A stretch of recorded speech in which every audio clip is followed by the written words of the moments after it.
Welcome to the Wellness Abundance Podcast. I'm Melissa King, your podcast host, certified master health coach, certified personal trainer, and founder of Wellness Abundance Coaching. The purpose of this podcast is to share healthy lifestyle tips to empower you to design the abundant life you want and deserve. I'll chat with inspiring people who have built a strong foundation to build a life they love. I believe we all have the power within ourselves to create wellness abundance in all areas of our life. We simply need to find the courage within ourselves to take action. Our vision for this podcast is to help you create wellness abundance in your life with clarity, empowerment, and flexibility. Grab your favorite beverage and enjoy the episode. My guest today is the founder and CEO of Knowing Labs, Dolce Condi. Knowing Labs offers a variety of tests you can do at home to let you know about food sensitivities, hormone imbalances, inflammation, and so much more. During our conversation, Dolce and I chat about the benefits of getting a food sensitivity test, what to do with the results, and how inflammation might be the root cause of your chronic discomforts. We share our personal experiences with eliminating certain foods to feel our best and how you could do the same.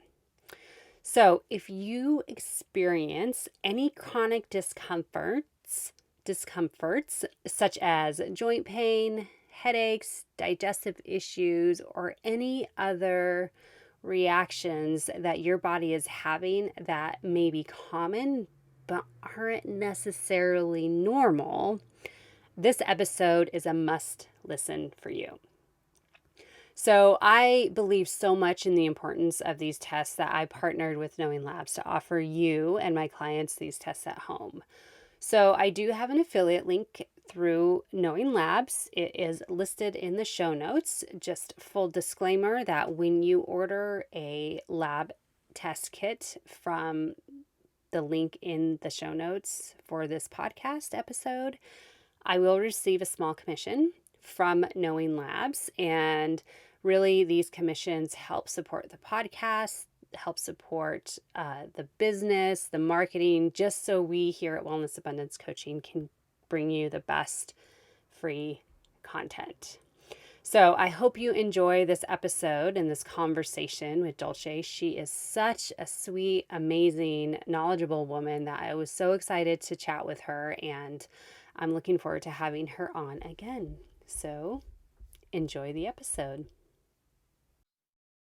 Welcome back to the Wellness Abundance Podcast. I am so excited for today's guest because I connected with this company called Knowing Labs last year at PaleoFX, and it's what we're going to talk about today has been something that I've been wanting to do a deeper dive into for a while, not just professionally as a health coach, but personally as well. So I'm excited to introduce Dolce. She is the founder of Knowing Labs. So welcome.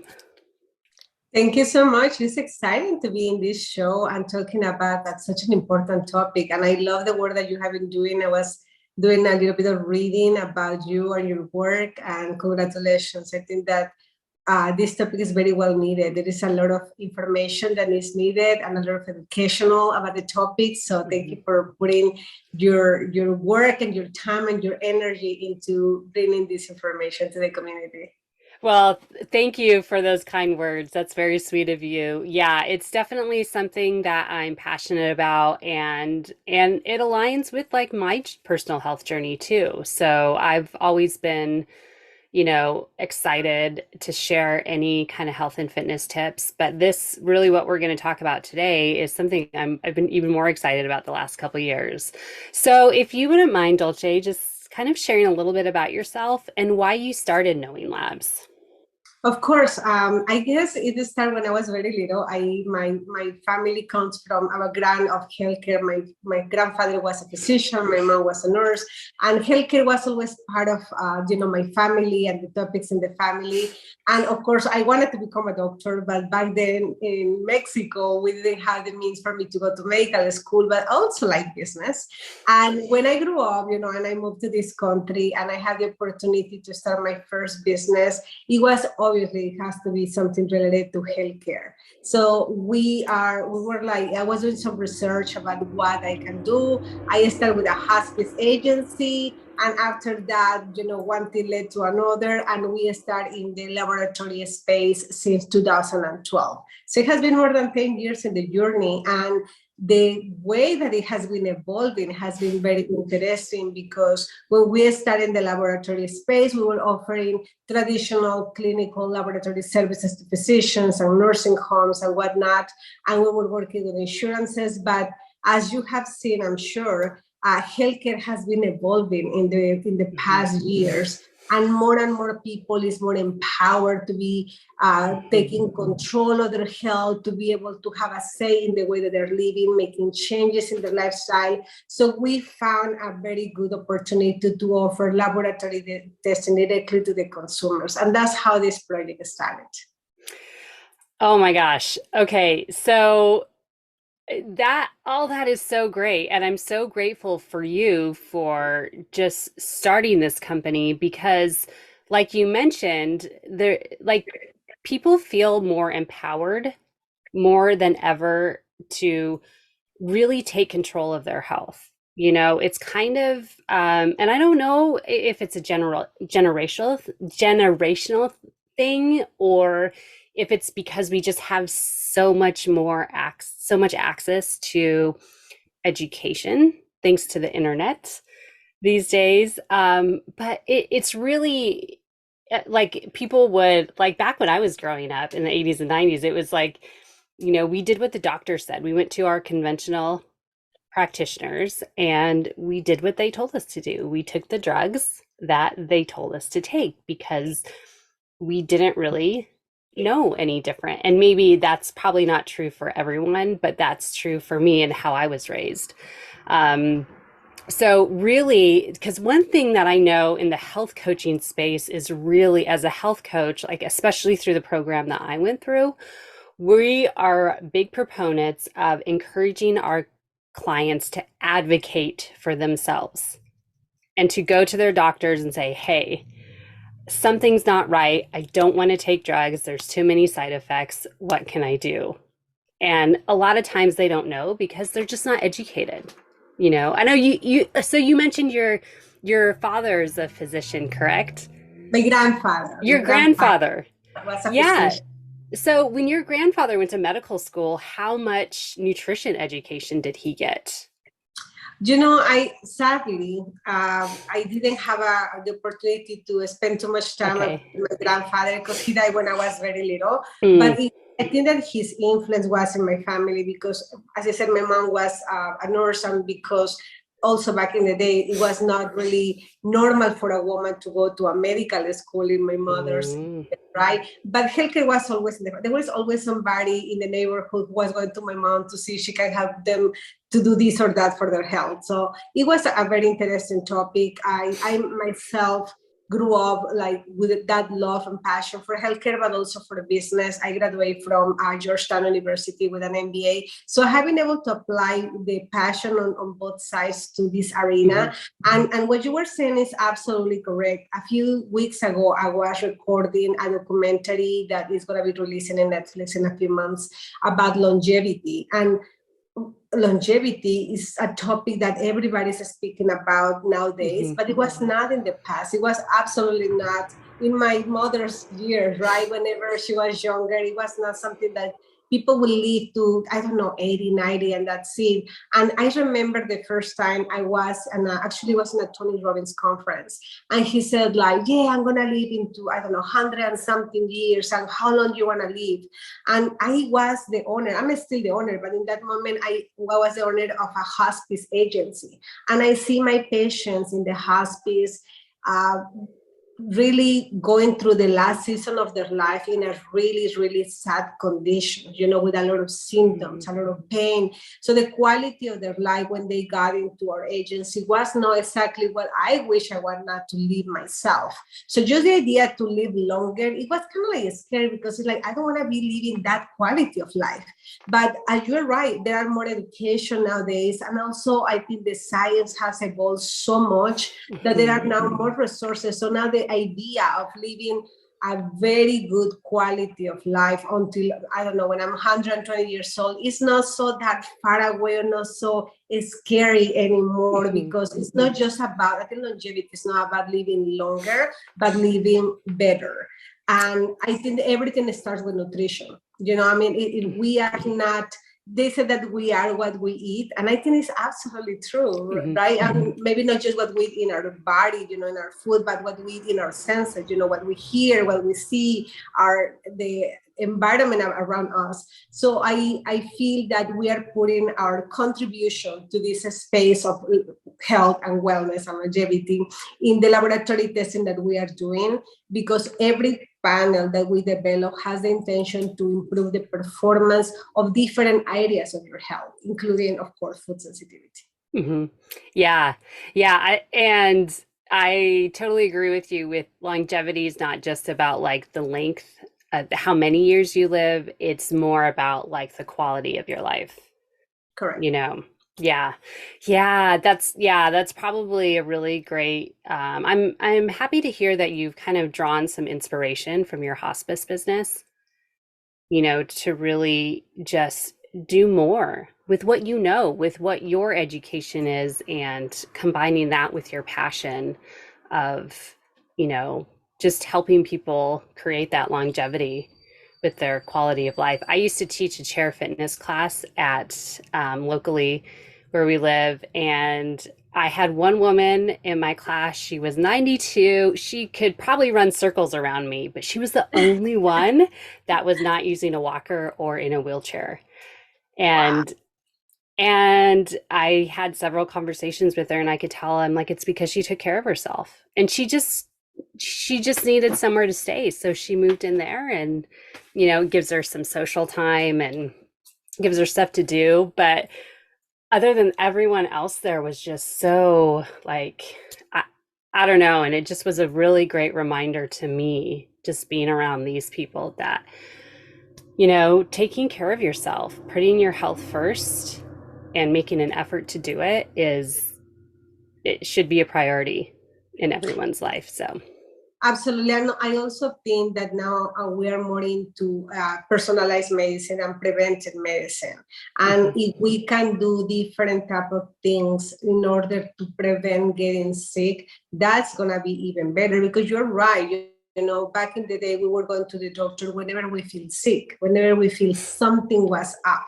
And then we go to the doctor, they order laboratory testing, they order another thing, they check here and there, and then they prescribe something. But right now, we have a lot of information in our fingertips. We have a lot of resources and a lot of science, that is being more democratized, so it's more accessible for everybody. So we can actually take measurements to be able to have a better life. I mean, it doesn't matter if I live until I'm 50, 60, 70, 80, 120. The important thing is that for as long as I am alive, I am taking care of my body. But all of that starts with information. And that's the purpose of the laboratory testing that we do, because our body is speaking to us all the time. But sometimes we're just so busy that we don't hear about it, or it speaks a different language. It doesn't speak English or Spanish. It speaks a different language. And the only way to hear what our body is telling us is by doing a laboratory test and see like what is going on inside of our body, inside of our brain, inside of our hormones, inside of different areas of our health. So we can measure what is going to be needing improvement, or we can take some measurements to be able to change this or that needs to be changed. And also it's important because it's kind of like the check and balance of everything that we are doing. If you're starting a treatment or a new protocol, whether you are doing intermittent fasting or you're changing from keto to paleo or whatever, like vitamins, whatever you're doing, a hormone therapy, how do you know if it's working? How do you know if it's moving the needle? And just say like, oh, I feel great. It's subjective. You need to have data, right? So we have access to that information nowadays. We don't have to be necessarily setting up an appointment, waiting in a lobby or anything. We can do it from the convenience and from the privacy of our own homes. Mm-hmm. Yeah. Yeah. I love that. It's interesting too. So I want to dive into the food sensitivities test right now. I feel like this is a good segue. So I was just thinking, just as we were talking, so if I were to go to like the primary care physician that my husband and I go to, he's really great. He's not one to just let me just prescribe you this medication. He's definitely not like that. The first time I went and saw him, he asked me, "So what's your lifestyle like? What kind of food do you eat?" You know, and he asked me all these really great questions and I was like, "Wow, I've never had like a primary care physician like ask me like, "Hey, do you eat a whole food diet? Like, are you vegetarian? Do you eat meat?" You know, and I'm a health and fitness coach and I practice what I teach. So I'm like, "Well, no, I eat whole foods and I'm physically active and everything." But I feel like still, if I were to go to him and saying, "Oh, I have all these digestive issues," I'm not sure that he would say, "You know what? Let me get you a food sensitivity test." Because there could be some issues like with your gut biome. There's probably a food that you're eating that isn't necessarily agreeing with you. And so if you wouldn't mind just kind of sharing, because I know the food sensitivity test just launched within the last year, right? Yeah, because I remember when I saw you at PaleoFX, I ran right up to your booth and I asked you guys like, "Do you guys have a food sensitivity test in there?" They're like, "Not yet, not quite yet. We're working on it." Because it's hard to find one too from that just a consumer can buy rather than having to go through your doctor. So tell us why you created this food sensitivity test. Well, I really was interested in the food sensitivity because of my daughter. She was diagnosed with absence seizures and when she was little, and as you know, we were going to the neurologists and different physicians, and I tried everything with her, and I have been getting more involved into actually medicine and more into a functional medicine because of her, or thanks to her. And there's a lot of people who told me like, "Well, you need to change the diet to keto, and you need to do this, and Mm-hmm. she should eat this and should eat that." But I noticed that there were things that she was eating that it was causing a lot of stomach ache, and I guess her body or her metabolism is a little bit weaker than probably mine. Of course, she's a child, but also compared to my son, who they are very close to the age, he was always fine and she was always having stomach issues. So that drove me to investigate more about food sensitivity because, as you know, food allergy is very easy to catch. You eat Mm-hmm. something and probably you're going to end up in the ER within a few minutes or Mm-hmm. hours. But food sensitivity is different because there are so different uh, consequences that are going to trigger that it's going to be very hard to pinpoint exactly what is that is not agreeing with your body, because some of the symptoms of food sensitivity, besides one of the biggest ones, to me is a big deal, is inflammation at the cellular level, but we can talk about that at the very end. But we can be bloated, we can have like cramps, we can have headaches. One of the biggest symptoms to me is to be like a lack of energy, like we're tired all the time. And sometimes we eat and we're like, "Oh yes, my digestive system is making me sleepy, so I need to get coffee." But sometimes it's not just because the digestive system is working, but because we're eating the wrong type of food. So I started investigating more and more, and definitely when I decided to launch the laboratory for the consumers, that was something that everybody was asking me, including you, like, "When are you going to launch this?" But as you know, everything takes time because we have to go through a serious process of being approved by CLIA. We're highly regulated by the government. We're a true full service laboratory, and we want to make sure that we're doing things right. So it took more than a year for us to be able to be ready, and we're very, very excited because you're right, we launched laboratory, food sensitivity less than a year, and we have seen amazing results. And just to give you a little bit of background about me, for example, as a nutritional coach, and I'm sure that you have heard this, or you have tell this to your clients, like, oh, you need to eat very healthy, but what does it mean to eat healthy? And it's different for everybody. Or you have to eat more veggies, but yeah, but what type of veggies? Because not all the vegetables are going to be good for your body. So I did a laboratory testing myself for food sensitivity, and I happen to be, for example, sensitive to potatoes and beans and corn, like many things that are probably obvious, but there are, for example, I'm sensitive to orange. So I love oranges, but I cannot eat it because, at least not right now, because in this particular moment, I'm sensitive to them.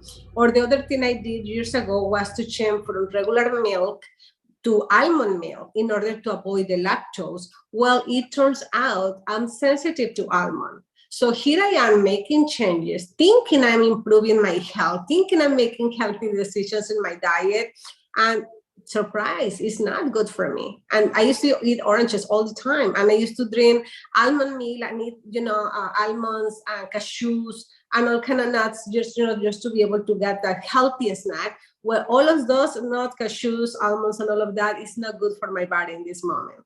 So it's important for us to understand what is our body. And I have to do the testing also for my children, because now that I remove all these foods that are not the best for my daughter, she stopped having those symptoms. So there are many symptoms that are going to be bad for her health. But as I said at the beginning, one of the biggest ones for me, what the biggest deal for me in food sensitivity is the cellular inflammation. And to me, that I am not a doctor, so with all due respect to the medical community, just as a human being, inflammation to me is one of the roots of all the diseases, because whenever we have chronic inflammation, which is different to acute inflammation, if I cut, I'm going to get some inflammation on myself, so it heals the wound, right? But whenever we are experiencing chronic inflammation, it's going to be linked to a lot of chronic diseases that are going to be really bad, like diabetes or cancer or Alzheimer, because our cellular inflammation is going to be not just in our body, it's also in our brain. And they're going to be, which also help for my daughter for her seizures, to reduce the number of episodes, because we're reducing the inflammation in the brain as well. So it was very important to me. And sometimes as women, we're worried about the orange skin in our thighs, the cellulite in the thighs. But whenever we see physically the cellulite in our skin, it's just the external visualization of a major problem inside of our body. Because when the moment it goes outside, it's because inside we are extremely inflamed to the point that it's going out. It's like, hey, see me, I'm here, I exist, do something about it. And doesn't matter how much money we spend on spas and treatments to remove the cellulites in our skin, if we don't go to the root of the problem, as you mentioned before, we're going to be doing the treatment, but we're going to keep contaminating ourselves with the wrong food. So to me, food sensitivity is a must, no matter the treatment, no matter our age, no matter the different circumstances. I think we need to understand what goes with our body and what doesn't. Mm-hmm. Yes. So in the health coaching world, there's the first word that comes to mind is controversy, but I think that's too dramatic of a word. There's some different opinions on food sensitivity tests, because there's a lot of holistic health professionals out there that say you just have to listen to how your body responds to the food you eat. You don't need to get a food sensitivity test. However, that's may work for some people, but I tried that and it did not work for me, because I would eliminate dairy for a while, and then I would start to feel a little bit better. So I thought, okay, dairy's probably definitely a culprit. Dairy's definitely probably a food I should avoid. But then when I continued to still have symptoms like chronic inflammation, digestive issues, like headaches, I was like, okay, something else is not right. Maybe it's eggs, maybe it's, something else I'm eating. And so I took the food sensitivity test, and dairy was high for me, which was expected. Okay, I got it. I get it. Egg whites were on there as moderates. Um, Almonds for me as well. And I didn't drink, I've never been a big nut milk drinker to begin with. For a while I was, but then I kind of just didn't really want to drink it anymore. But then the one food that got me, and you mentioned oranges, bananas came back Oh, high for me, which I was like, oh my gosh, this makes so much more sense to me because will usually eat like at least one banana a day just to, especially the days that I was like really active or did a hit workout and really just wanted to replenish, my glycogen stores and everything. And I was amazed. I was like, oh my gosh, I never would have thought of bananas because, from my understanding and the research that I've done, is that you can eat a food and you may not have a reaction immediately. It could take hours or even a couple days for your body to generate a reaction to it. So then you've eaten like several different foods in those couple hours or even within one meal. Like, how do you know which one is the culprit? And I just get too impatient I can get very impatient. Like sometimes I want things just done like yesterday. And that's like the type A part of my personality. I just want to get answers and I want to get things done. Um, and that just wasn't working for me. So really getting that clarity with the food sensitivity test. And I know when we spoke before, a few weeks ago, you had mentioned, and I want to talk about this too, like getting another food sensitivity test, like around, I think you said around 3 months after the first one. I'm not sure if that's the exact, if I remember that time frame correctly. Because from my understanding is that you eliminate these foods, you give your gut biome time to heal, and then you reintroduce the foods that you want to continue eating and then see how your body responds, and then also just take another food sensitivity test. So can you talk a little bit about the benefits of retesting? of course, and you're right. I wanted to just point out that you're right about the controversy about this. I have read different articles, but at the end of the day, I did it because of my own family, and I am also type A kind of person. And when I went to a doctor about, like what food to eliminate, I got the same answer years ago, and they were like, well, eliminate everything and just introduce one food at a time. But they're like, I cannot eat just like cheese for the day, right? Or like just bananas for one day to see what foods are good or not for me. I didn't have the time or the patience either. But also, there is an important point that you touch, which is like if I have a full breakfast or a full lunch and there are more than 3, 4, 5, 6 ingredients on that meal, how do I know which one is the Mm-hmm. offensive ingredient for my body, right? So it's so easy to do the food sensitivity test that to me is no brainer. It just get it done, get the data that you need, information you need, and make informed decisions, which is so important. We need to make informed decisions, not for what we read the internet, but because what our body is telling us. And about the retesting, we recommend people, not because we're trying to sell more panels, you can go with any laboratory that you want, but we recommend testing every 3 to 6 months because you're right, our body is not allergic to this food. They are just sensitive. It can be the combination of the protein of this particular food, or it can be something that happened in that moment, or we were taking some particular vitamins in that moment, or medication, or something was going on.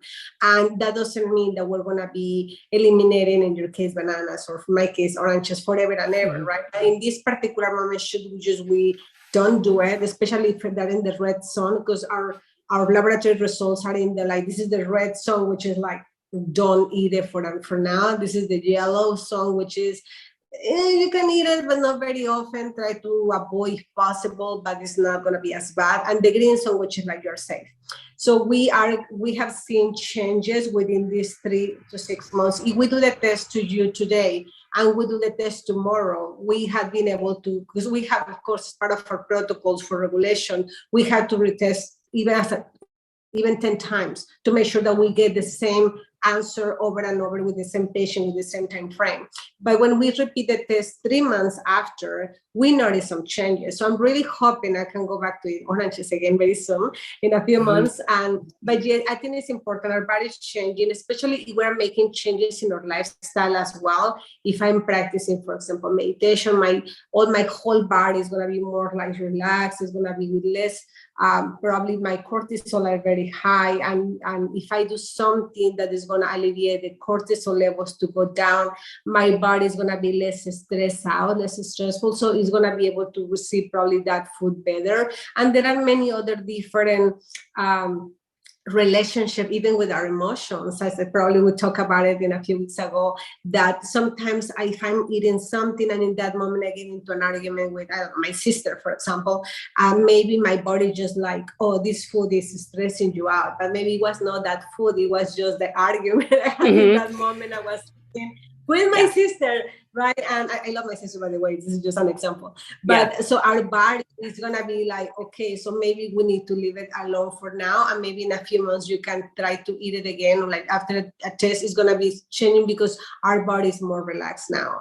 So I highly recommend to be retesting every 3 to 6 months. Yeah, and I'm glad you brought up the fact that maybe it's not the food that's causing like your body to kind of be upset. Maybe it's an external situation. You know, I feel like that too sometimes. Sometimes I'll be like, oh, my stomach's not feeling very good. And my husband will be like, remember, you're very anxious right now. So it's probably just your anxiety. It's probably not necessarily what you're eating. So I'm glad that you follow the regulations, and you have to test, this is before putting a test on the market, correct? Correct. That's what is not as easy as like, oh, I got equipment, I can launch it, right? There are some different protocols that we need, like all laboratories in this country, we have to follow particular protocol because we're all regulated by CLIA, and we have all the certifications, whether it's CAP or COLA or it's something else, depending the testing that we do. And we have to send the reports, we get audited, we get evaluated. So yeah, we have to take this seriously because people make decisions based on this information. So we had to make sure, not just because we wanted to have the peace of mind, but because by law, we had to provide information where we are doing the testing in a way that is accurate and people can rely on it to make informed decisions. Yeah, because I was going to ask you that, like, how accurate are your tests? I know it's probably hard to determine that, but what's kind of the feedback that you've heard on the accuracy, or like based on the testing that you've done? It's not something that we wanted to have or not have. It's all regulated by CLIA, and by whoever wants to get more information, they can go to, this is a government entity, and they can go to cms.com/CLIA and find all the information about that. All laboratories, whether they are big name laboratories like Quest or Lab or small laboratories like all over the country, all over the world, right? We have to have some sort of regulations and follow some protocols. So we have to pass some level of accuracy in order to be able to pass inspection and say like we are in business. And there are different protocols. I don't want to get too much into it because it's a large and expensive topic, but we also have to do a correlation with other laboratories. Like I'm testing this, these are my results. We send a sample, similar sample taken at the same time to another external third-party laboratory, and we are like correlating the results. Are you getting the same results I am getting? Yes, then we're doing it right. So it's not just us evaluating ourselves, government is evaluating us, and we have to provide correlation with other entities who does the job that they do. They are third-party, impartial entities that we need to work with. Yeah. I feel like there's with the FDA and like some other like food regulations in the US, there's not enough regulations, especially, we won't get into this right now, but I'm happy to hear just that there's a lot of regulation and protocol around these lab testings, because in the beauty industry and the food industry in the US, there's a lot of toxins that are approved quote unquote approved by the FDA that are actually I know you don't have anything to do with that, but I'm just grateful that there's a government entity out there that will that it sounds like it's a little bit more tightly regulated than like the food we eat, like the processed food and like the beauty industry.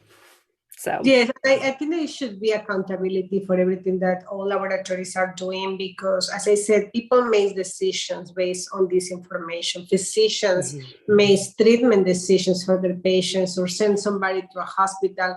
And I'm talking about my laboratory because we don't do some testing that is just for decision making as far as like go to the hospital right now.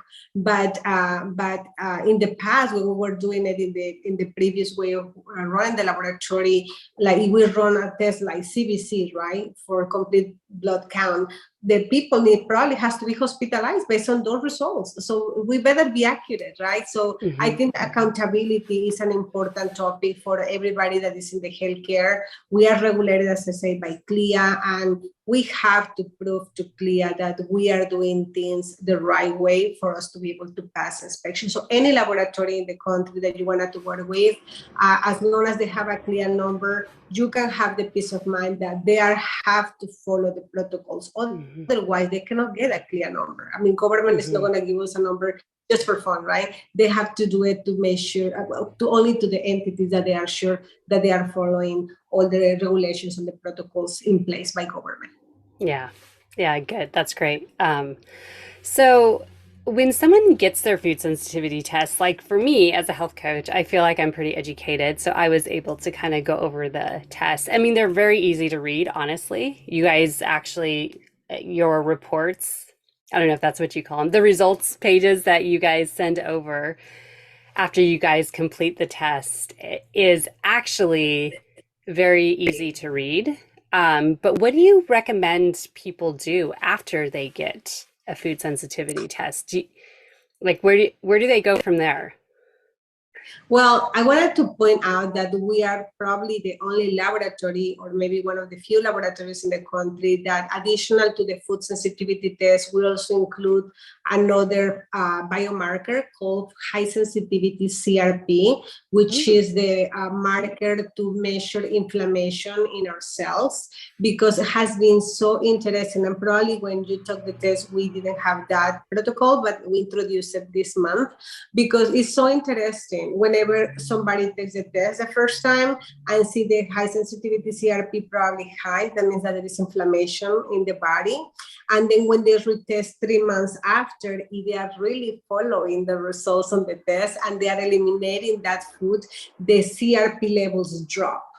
So the inflammation on the cells starts dropping and going back to the cells to be able to be normal and breathe and reproduce that the way that they're supposed to, because the cellular inflammation is going back to the normal level that it's supposed to be. So this is something that is very important for us to measure, because that's the only way that you know that eliminating those foods is working, right? It's not just how you mhm. feel, as I said, it's the data that has to prove to you that.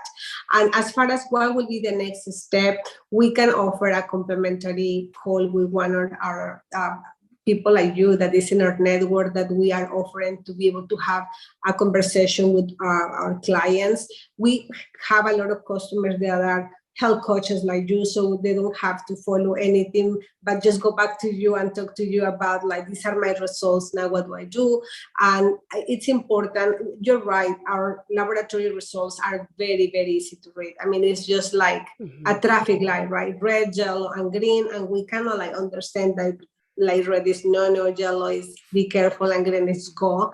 But if they want more information and they wanted to have another conversation, they can contact us, but they should seek the support and the knowledge of experts like you that are in this space, who can guide them through, what do I do next? Okay, do I eliminate this food, but should I test again? Like, what else I can do? We have also webinars that are absolutely free for the community. We started doing Mm. them last month around this topic. And sometimes in these webinars, we invite people like you that are experts on this topic for they will I prefer for them to hear it from people like you than from Mhm. them to hear it from people like me. But I do actually talk a lot in different conference, podcast, TV about this topic, because I think, especially for food sensitivity, it's no brainer. You are sensitive or you're not. Like there is no parameter. Like like it's just like you should eat it or you should not eat it in this moment.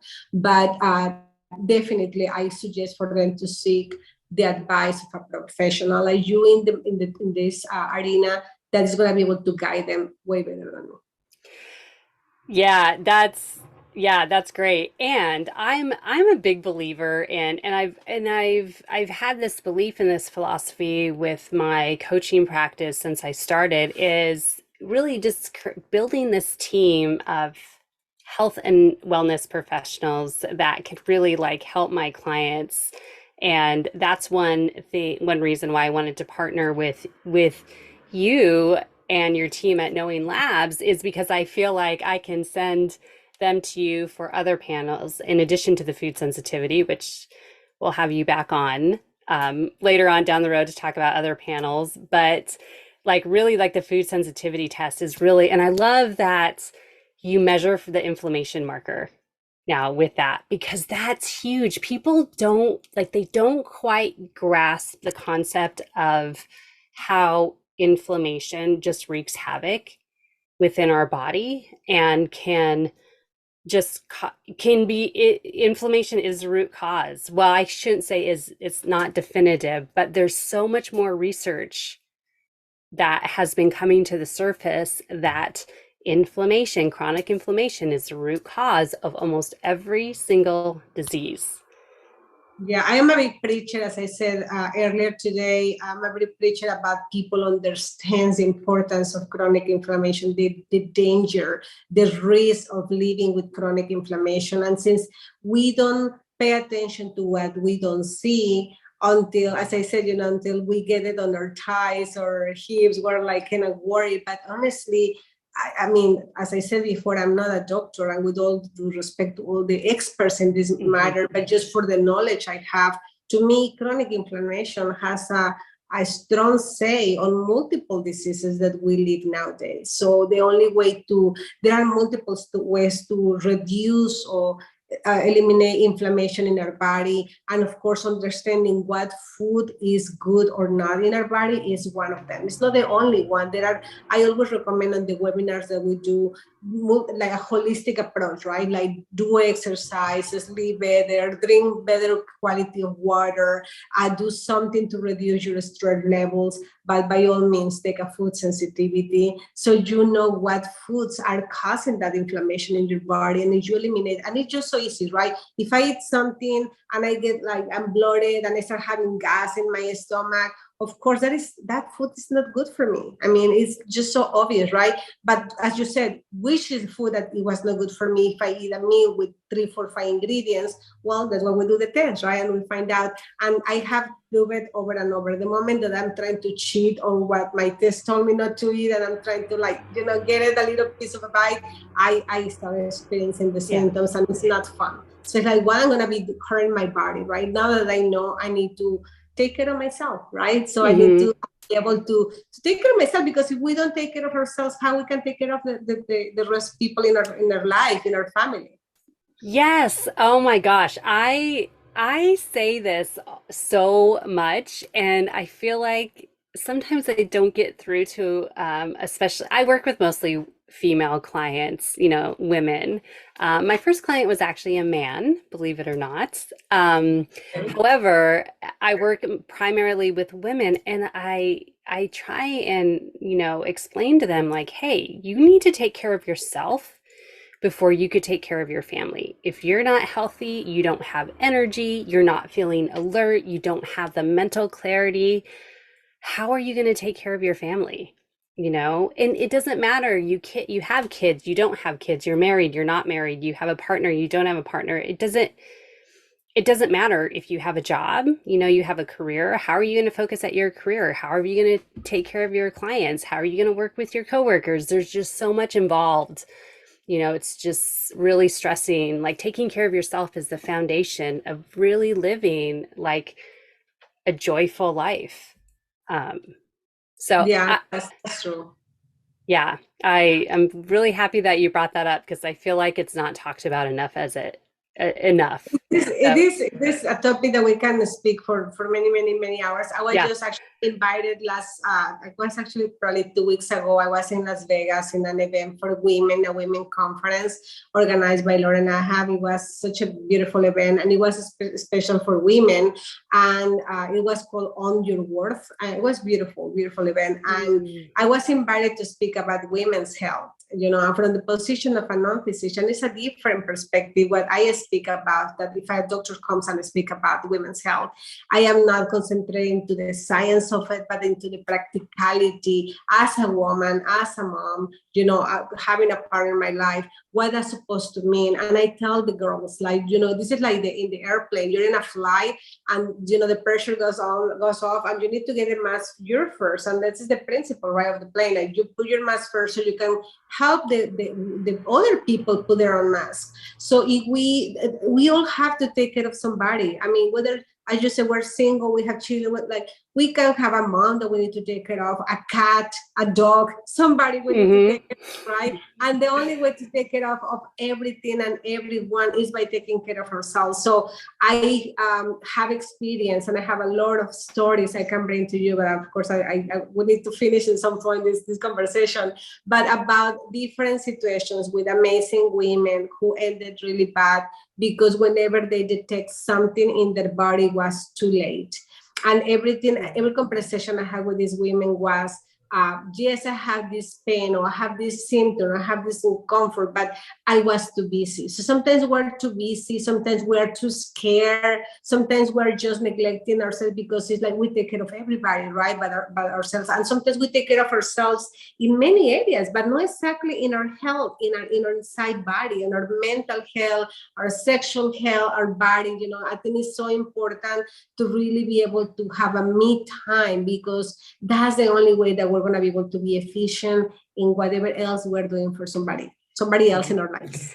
Yes, definitely. Awesome. So yeah, all of that is why I feel like if you're having any sort of like chronic headaches, digestive issues, do you have chronic joint pain, any sort of discomforts that are on a that you're experiencing on a regular basis, it's not normal. I feel like there's a lot of people that associate it with I'm getting older.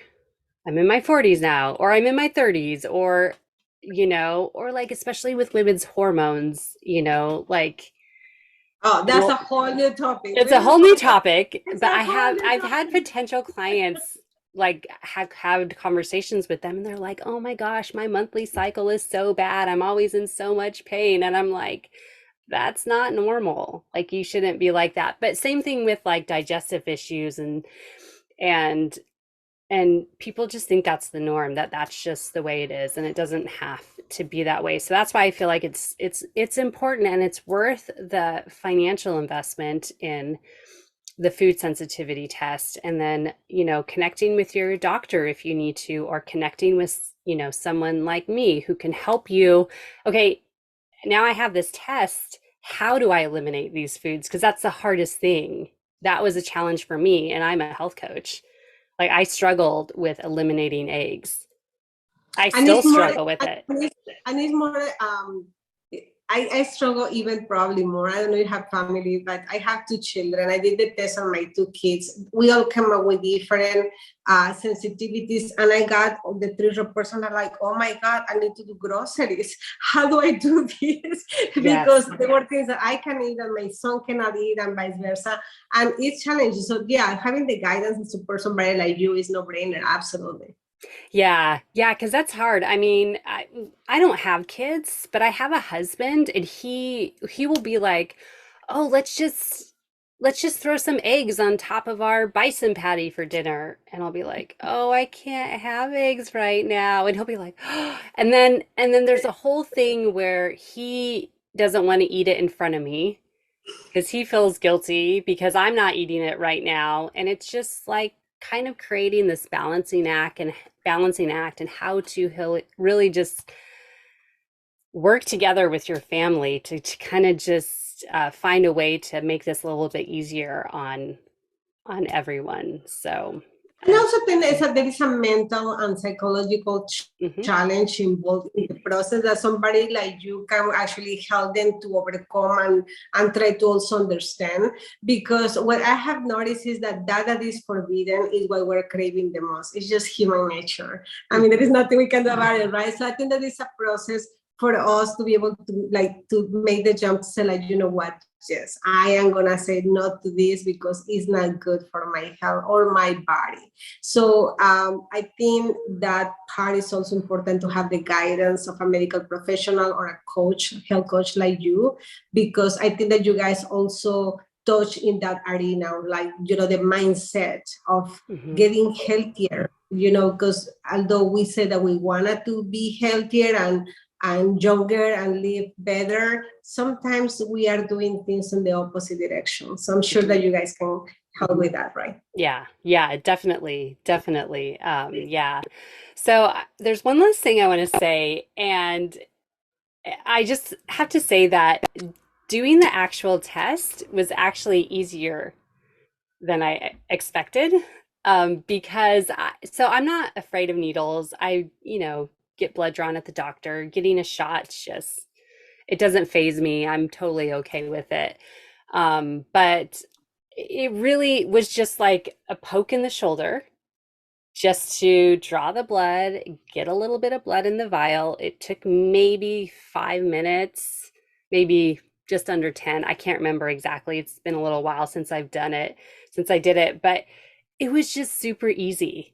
And I just have to throw that out there because I know that some people might be hesitant. Like if you're afraid of needles, there's really no need to be worried. It's a very, very tiny needle that pokes you in the shoulder, and it's just so easy to do. I've been trying to get my husband to do his, and as of today, he has not done his. And I'm like, we just gotta do it. Like we just gotta do it. It's so easy. He watched me do mine. I'm like, let's just do it and get it done. But yeah, so I just want to throw that out there that you guys make it so easy on the I think it's consumer. important that is important that you mentioned, and thank you for bringing it up, because we are also, the science is there, the regulations are there in place. That's no questions asked, right? But we also always strive to raise the bar about customer experience. I am not a very fan of needles, although I do my IV drips with no problem, but I just like, it's not something I enjoy. But believe it or not, we were trying to find a way to make this more pleasant or less stressful for the clients that we have. And we found this device that is amazing. It's expensive, but I think it's worth the experience for our clients, because just to give you a parameter, the pain or discomfort of a venipuncture, which is the traditional needle on the vein, let's say from 1 to 10, maybe 7. And whenever we do it on the finger, whenever we're pricking the finger for dry blood, which is another protocol that we have for many panels, the discomfort from 1 to 10, maybe 4, depending what finger we choose. But for the arm, is probably the level of discomfort 1 to 10, maybe 1 or 2. So whenever I did it myself for the first time, I was just like, ugh. When I pressed the button and the needle went in, I was like, oh, that's it. Oh, I can do this anytime, because it was really so easy. I mean, I can feel the needle, of course, something is crossing my skin, but it was not as scary. It was not as uncomfortable. It was not as painful. And you just pretty much leave it like that and go away, with your business, whether you're in the computer, whatever you're doing. And it takes time. It takes probably up to 5 minutes to be able to have the micro tube filled with the blood. And after that, you just peel it, take it out, put the cap in the microtube, and ship it with the prepaid label that we provide. And it was really the best methodology that we found for people that is like your husband, a little bit scared of needles. I mean, I'm sure that if he does it, he's going to be like, oh my God, why did I wait this long? Because it's really seamless. Yeah. So I wanted to clarify, there are some best practices to be able to get the blood easier and faster, whether it's your finger, whether it's your arm. And I always tell people, like, if you have a chance to go and get a hot shower, and right in the after, finish the shower in the bathroom, get the test done, the blood is gonna flow like this. I mean, it's just like amazing because our body temperature is high, which allows for better flow of the blood. But if we are under the air conditioner, if we are like in an environment that is a little bit cold, our blood gets a little bit more lazy and don't want it to come out. So try to do it in a moment that your body is like, or like you can move your arms or down, do jumping jacks, like something that you can bring circulation and warmth to your body. But my best recommendation is just get a hot shower, and then after the shower in the bathroom, just do it and take care of that. It's gonna come out like this. Yeah, thanks for sharing that tip. I think I did mine not long after I got out of the shower. I know I did it in the morning, so I think I did it after right out of the shower, and that way also my skin was all clean, even though you guys provide the alcohol wipe.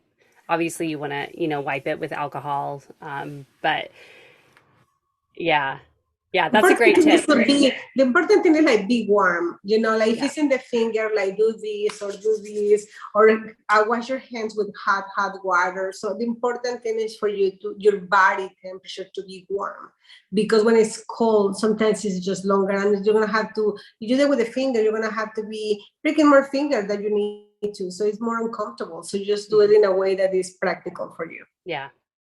Awesome. Great. Well, is there anything else you'd like to share today with us? Well, thank you so much for inviting me. Thank you so much for giving me the opportunity to bring more information to your community. We're here to provide whatever resources and information we have at your disposal. And for any question, they can contact you. I mean, I think that you have some information about that as well. I do, yeah. So thank you so much, Dolce, for joining me today. I know you're a really busy woman, so I very much appreciate your time. And yeah, and we'll catch up later on some other panels that you guys offer. Perfect. Thank you for inviting us, and good luck, everybody. Thank you. The Wellness Abundance podcast is sponsored by Wellness Abundance Coaching. At Wellness Abundance Coaching, we help women lose weight effortlessly and minimize anxiety with clarity, empowerment, and flexibility. We offer one-on-one and group health coaching, corporate wellness programs, and on-demand fitness videos. To learn more about how we can help you become the healthiest version of yourself and to schedule a time to chat with us, visit melissaking.net.